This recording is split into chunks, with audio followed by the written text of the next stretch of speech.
David was out of bread again. He'd been more or less living off the stuff lately. It didn't seem worth the effort of cooking for one. Bread was easy. A bit of butter, throw in a few random things from the cupboard, and you have a sandwich. Then there were always beans on toast if you wanted something hot, or toast on its own as a snack. He grabbed his coat and headed out into the cool evening in the direction of the corner shop. They didn't have much of a selection: white, wholemeal, or brown. None of them looked very inspiring or appealing.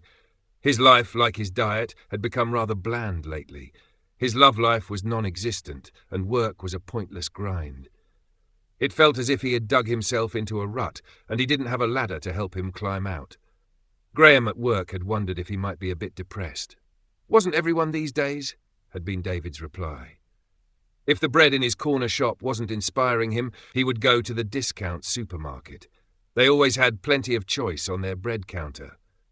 The street lights had come on, and the roads were less busy now after the evening rush hour.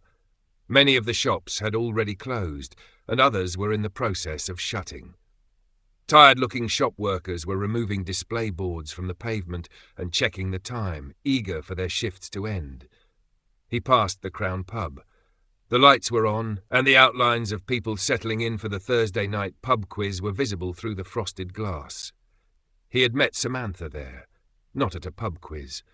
It had been a works do, a get-together for the different departments, putting faces to voices you normally only hear on the phone. He worked in distribution, and she was in procurement. They'd spoken a few times on the phone, but she wasn't one of the regular people he dealt with. From her voice, he had imagined her to be older, matronly even, but she was about his own age, mid-20s, and had an infectious laugh. They had got on, he thought, and he had contemplated asking her out, but she'd gone to speak with a friend, and he'd lost track of her after that. He found the discount supermarket, but when he went to the bread counter, there was almost nothing left. He asked one of the shop assistants, "Is this all you have?" The woman looked along the bare shelves. "We run it down in the evening to make room for the fresh stuff that comes in the morning." "Sorry." "You don't have anything in the back?" She shook her head. "No, sorry. Company policy. We're trying to cut down on food waste." There was ordinary bread, the kind he could have bought at the corner shop, but nothing inspired him to buy it, so he left empty-handed. Going outside, he reached for the zip of his coat and pulled it up to the top. It was getting chilly, and he still had a long walk home, unless he could think of somewhere else that might be open and have what he was looking for. There had been nothing stopping him from calling Samantha at work and asking her out, but it hadn't felt right. Asking someone out in a pub was different somehow. So he'd left it. Later, he heard she'd started going out with someone else. He'd missed his chance. It wasn't the first time. The problem, as he saw it, was that he didn't know what he wanted. When he'd been asked as a child, "What do you want to be when you grow up?" he had had no idea, and so just repeated what someone else had said. Now that he had grown up, he still had no idea. He had no interests he truly enjoyed. His job was merely a job. His home was simply a place to escape the rain, and his friends were just people he knew. There seemed to be nothing in his life that gave him even the tiniest spark of joy. Even when he did try something new, it always felt like a way to kill time. He checked his phone. It was after 8 o'clock. Even the big supermarkets would be shut now. His stomach grumbled. He needed to eat something. He remembered passing a cafe, though the way his luck was going, it would probably be closed by now. Wandering back the way he had come, he found the place, and it was still open. There was a couple deep in conversation, and an old man hunched over a mug of tea. It felt like the kind of place you went when you had nowhere else to be, not run down, but definitely low-key, a place that seemed to match David's mood. The menu on the board was as uninspiring as the bored-looking middle-aged man behind the counter. "What can I get you?" A tea and... David was still thinking sandwich, as that was why he had been looking for bread. But the choice of cheese and pickle or ham and pickle wouldn't do. He could have bought the cheap bread at the corner shop and made that. "Is that all the sandwiches you have?" The man behind the counter shrugged. "I have bread and other stuff. If I've got it, I can make a sandwich of it." "What bread do you have?" David was hankering after something crusty. "We're a greasy spoon, not a boulangerie. I've got white, wholemeal and a few crusty baps." He leaned on the counter, wondering what other silly notion this customer might have. David thought for a minute. Crusty baps, bacon, fried tomato, scrambled egg and fried onion. The man behind the counter was about to refuse, but then his imagination conjured up the flavour and his mouth began to water. "Okay, I'll give it a go. Butter on the baps, of course." David agreed. "Plenty, so it melts." The old man had looked up from his tea. "Wouldn't mind one of them myself, Bill." He pushed the chair on the other side of his table out with his foot. "You have a seat, lad. Bill will bring them over when they're ready." David checked with the man behind the counter, and he nodded that he would. Tom.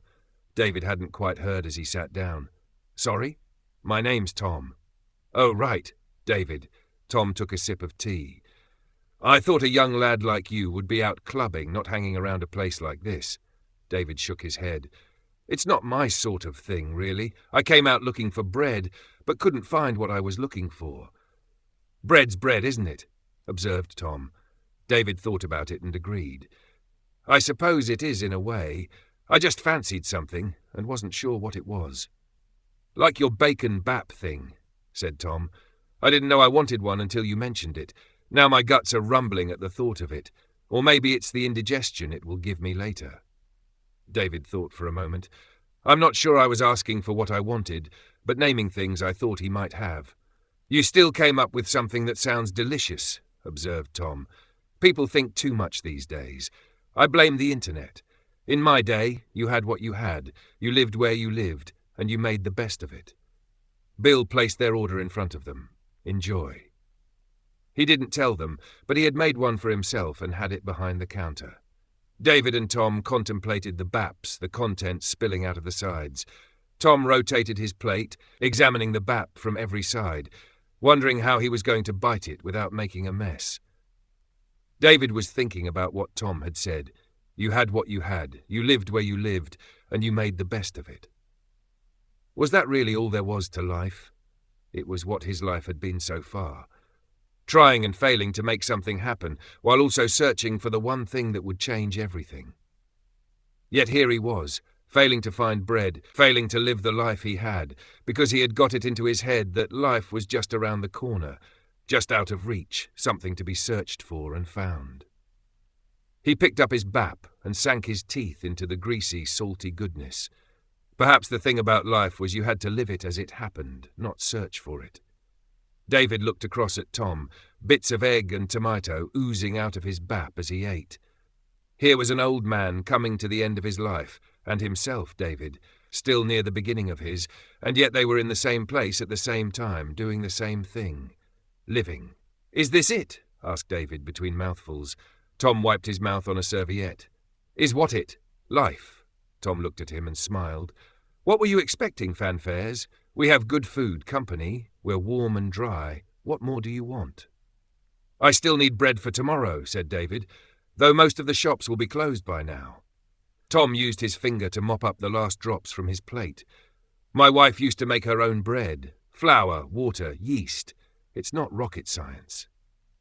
On his way home, David stopped at the corner shop and bought flour and yeast, noticing that there was a bread recipe on the back of the flour packet. It looked simple enough that even he could do it.